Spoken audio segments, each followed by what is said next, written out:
Yes, here we are in Chennai Storytelling Festival 2021, weekend number 3. And Donna Dudinsky, please tell us, please introduce yourself and tell us where you are, and please tell us a story. My name is Donna Dudinsky. I'm from Canada. I live in Toronto now, but I'm from Montreal originally. Right, Selena? It means a lot. People from Montreal just, and well, Selena knows that in Montreal, people had a couple of places to go because there were people who had cottages, and you either went to the Laurentians or you went to the Eastern Townships. Now, my family went to the Eastern Townships, and we had a cottage on Lake Memphremagog. If you could say the words Lake Memphremagog, you could probably buy a cottage there. And I don't know if any of you go fishing. Do any of you ever fish? Ah, Sandy, excellent. Well, I used to love to go to this cottage in the summer. I mean, it was wonderful. It was wonderful because, of course, we had nature all around us. We could go swimming. But the main reason I loved to go to that cottage is because I got to spend time with my dad. My father, he worked really, really hard, and he was really stressed a lot of the time. So the only time he got to unwind and be the person he really was, as opposed to the person we saw during the weeks when he was working, was at the cottage. And he taught me how to fish. Now, I mean, I was good. And I really got involved. Like, I dig up the worms. It's a long time ago. I dig up the worms. I bait the hooks myself. I was good at catching fish. And I did leave the cleaning of the fish, I'm afraid, to my father because there are all those scales going everywhere. I just didn't want to deal with that. And of the 3 of us kids, I was the only one who liked to go fishing. So my dad and I, it was a little ritual we had. Every morning, he'd wake me up really, really early, just as the sun is coming up. And together we would row out to the middle of the lake. He would have packed a lunch and we'd sit there and fish. Now, my dad and I didn't always get along. So fishing was the perfect sport for us because you didn't talk really, because if you talked too much, it would scare the fish away. So we would sit in companionable silence and catch fish. Lake Memphremagog is known for its lake trout. And one day I caught a trout, not unusual for me. And what I did was I made the mistake of looking the fish right in the eye when I took it off the hook. And I swear that fish, it looked right back at me. And it looked back at me with such a look of intelligence in its eyes that I said, Dad, look at this. And Dad looked at the fish, and the fish looked at my dad. And my dad said, Donna, your uncle Headley, he used to have a fish like this. It was so smart. He even taught it to do tricks. And I said, come on, Dad, you can't teach a fish to do tricks. And he said, well, why don't we try? And he took a bucket, filled it with water, put the trout in the bucket, and the trout swam around. And we finished our morning and rowed back to shore. Now, my dad carried that bucket up to the rain barrel. It had rained a lot that summer, and the rain barrel was full of water. And he dumped the fish into the water and it swam around. Well, that night at midnight, unbeknownst to me, my dad got up and he emptied 2 buckets of water out of that rain barrel. And he continued to do this every day for 2 weeks until there was just a small layer of water in that barrel. And the next morning he knocked on my door. I swear it was 4:45. It was way before we ever got up usually. And I said, Dad, it's too early to go out. He said, come on, Don, I want to show you something. And he called me outside. And you know what it's like in the early mornings when you go out and the grass is all wet with dew? That's exactly what it was like. And my dad pointed, and there on a little hill was the fish. And he said, Donna, watch this.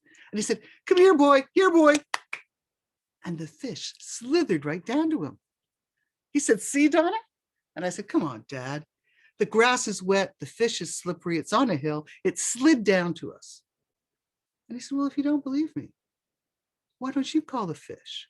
Go over there, stand over there, call the fish. I felt like an idiot, right? There was no one around. So I said, come here, fish. Here, boy. Here, boy.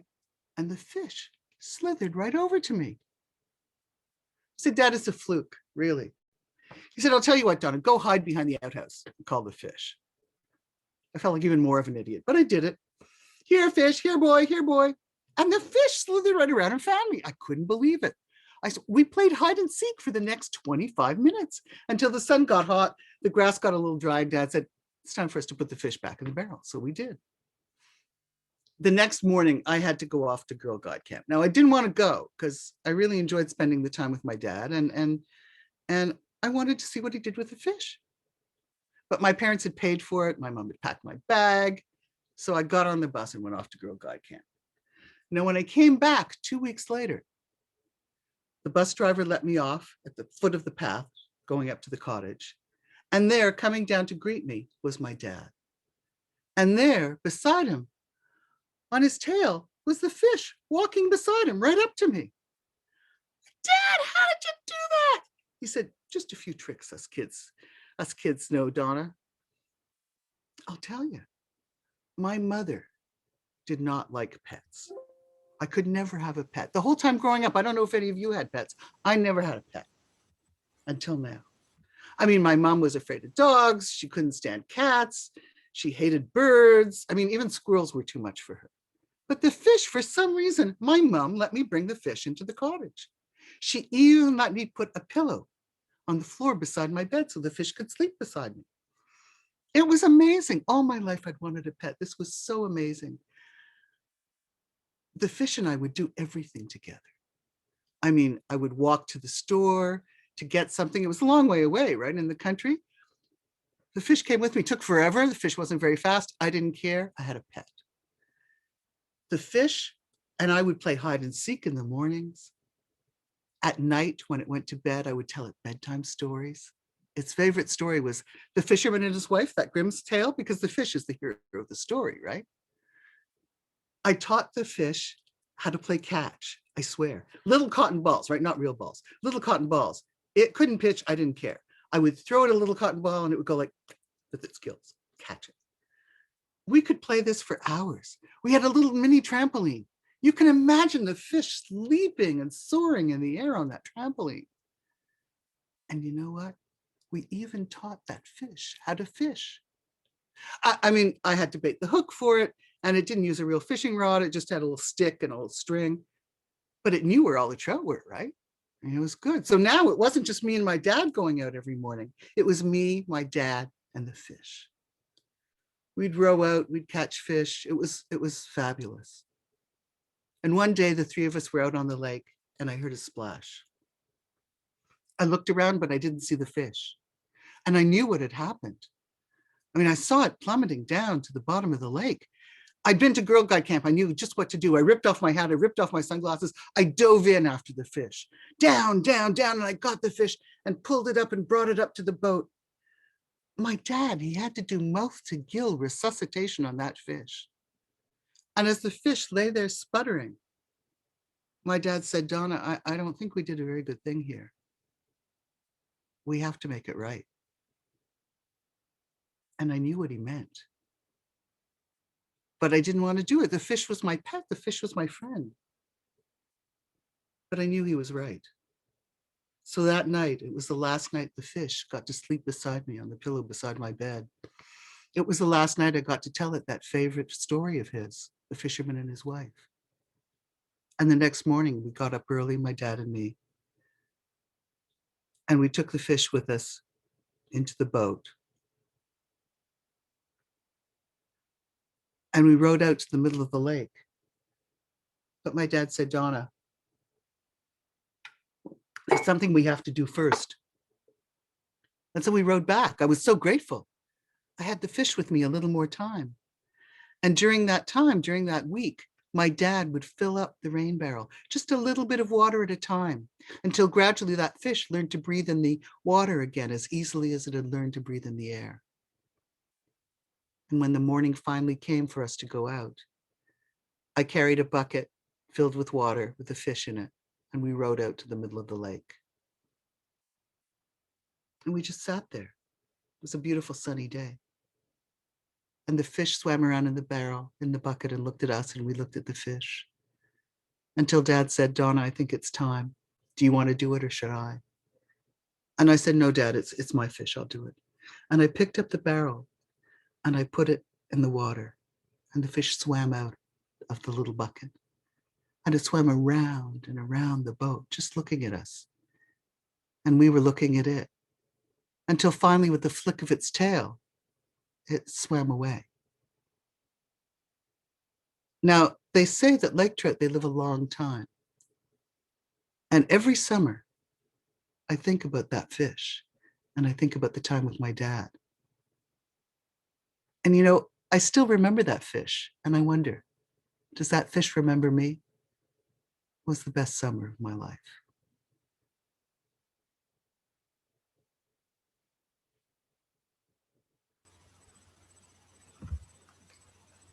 If I was a child, you know what I would say?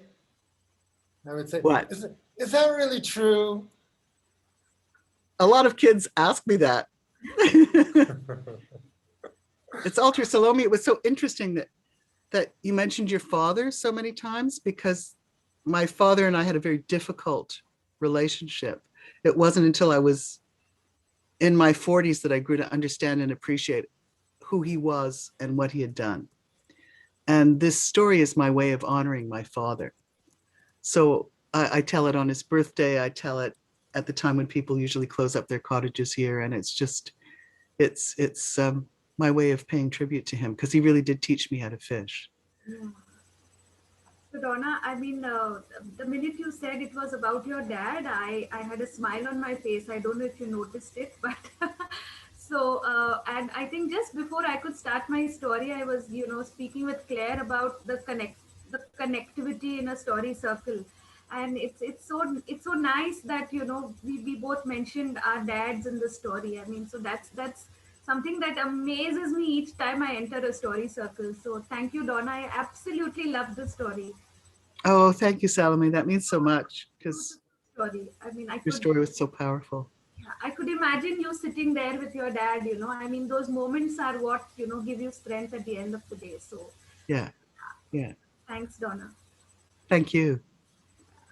Yeah, clearly that fish, is related to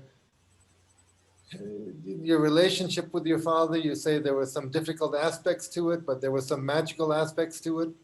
So that's the fish, magical and inexplicable.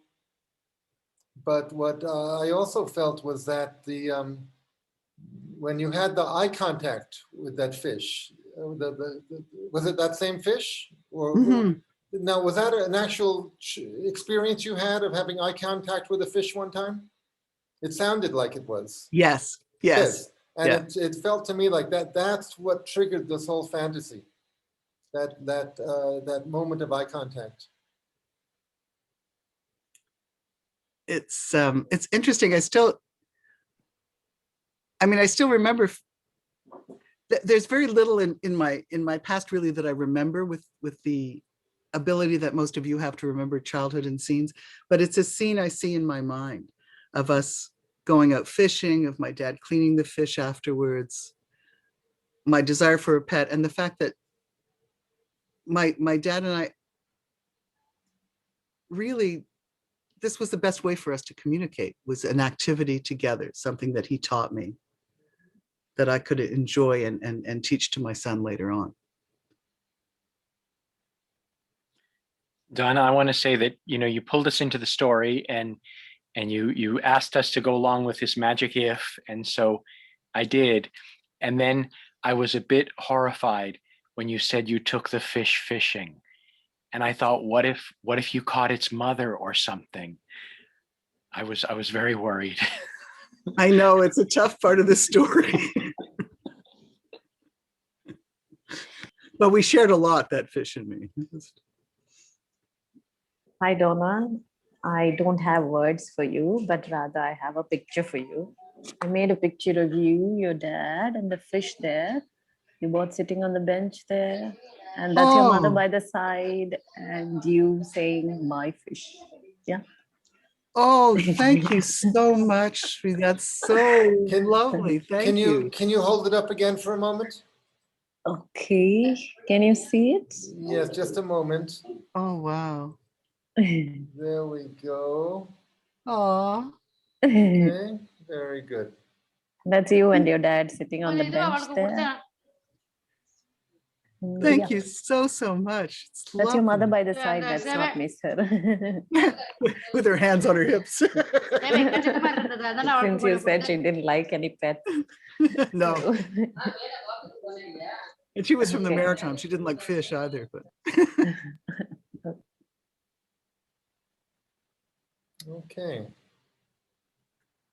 so it's interesting to me how healing stories are, because that I remember once telling this story in a school auditorium, and there were grade 7s and 8s who were all sitting there like, why are we being punished by being here?